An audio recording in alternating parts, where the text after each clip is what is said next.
Allô, c'est Annick. En tant que végétalienne, je me fais souvent demander « Mais Annick, qu'est-ce que tu manges? » Alors, le but de cette capsule, c'est de vous démontrer la base d'une alimentation végétale, mais une alimentation aussi qui est saine, équilibrée et tout à fait naturelle. Parce qu'on va mettre les choses au clair. On aime bien ça le tofu, là, mais il y a autre chose aussi. Premièrement, les fruits et les légumes sont selon nous les aliments les plus importants dans notre alimentation. L'optimal serait de varier, mais aussi de privilégier ceux de saison. Un petit truc pour vous, si un légume ou un fruit que vous cuisinez rarement, pourquoi pas trouver une recette qui le met en valeur? Comme ça, les autres semaines, c'est plus facile de l'intégrer. Les légumineuses sont riches en protéines, elles sont économiques, mais aussi très faciles à cuisiner et à intégrer dans votre alimentation. Optez pour des pois chiches, des haricots noirs, rouges, de lima, de lupin et pourquoi pas de mango. Il existe aussi une grande variété de lentilles, des lentilles vertes, rouges, du puits, noires beluga.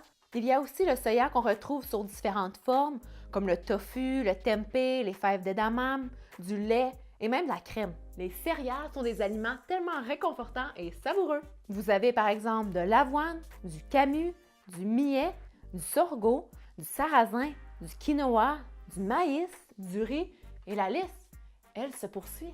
Ces céréales se retrouvent sous différentes formes, soit entières, en flocons, en farine ou même germées. Riches en bons gras, les noix et les graines devraient être préférablement achetées le plus naturellement possible, donc sans sel ajouté et cru.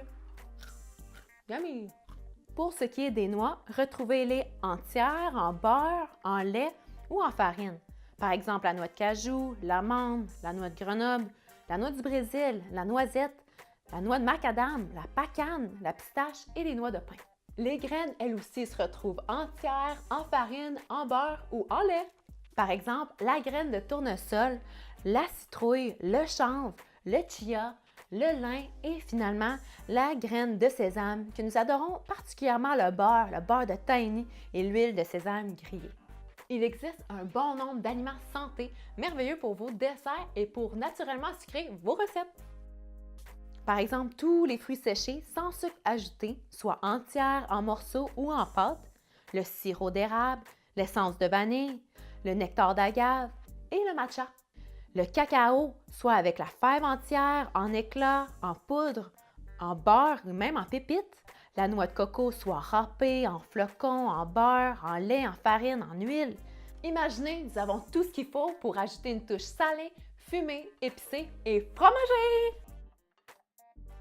Pour ce qui est des aliments salés, vous avez plein d'options, soit le sel de mer, les herbes salées, les capres, les olives, les tomates séchées, le pâte de miso, le bouillon de légumes, la sauce tamari semblée et les algues. Autres sauces et condiments à considérer, il y a la fumée liquide, la levure nutritionnelle, la moutarde, le tabasco, la sauce sriracha et la sauce Worcestershire.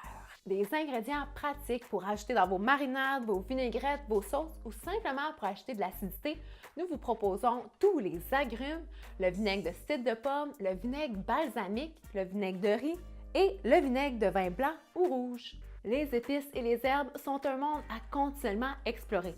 Ce n'est pas la diversité qui manque. En plus de rehausser vos plats, ça vous permet de voyager à petit prix. Du côté des épices, vous avez le poivre de cayenne, le chili, le cumin, le curry, le curcuma, le paprika, le chipotle, le garam masala, la citronnelle, le piment rouge moulu, l'ail, l'oignon, la cannelle, la cardamome, le clou de girofle, le carvi et le pavot. Pour ce qui est des herbes fraîches ou séchées, vous retrouvez le basilic, le persil, la coriandre, la menthe, l'aneth, l'origan, le thym, le romarin, la marjolaine et les feuilles de laurier. Ah! Puis en passant, tous ces beaux aliments, ça se conserve tellement bien dans des pots maçons!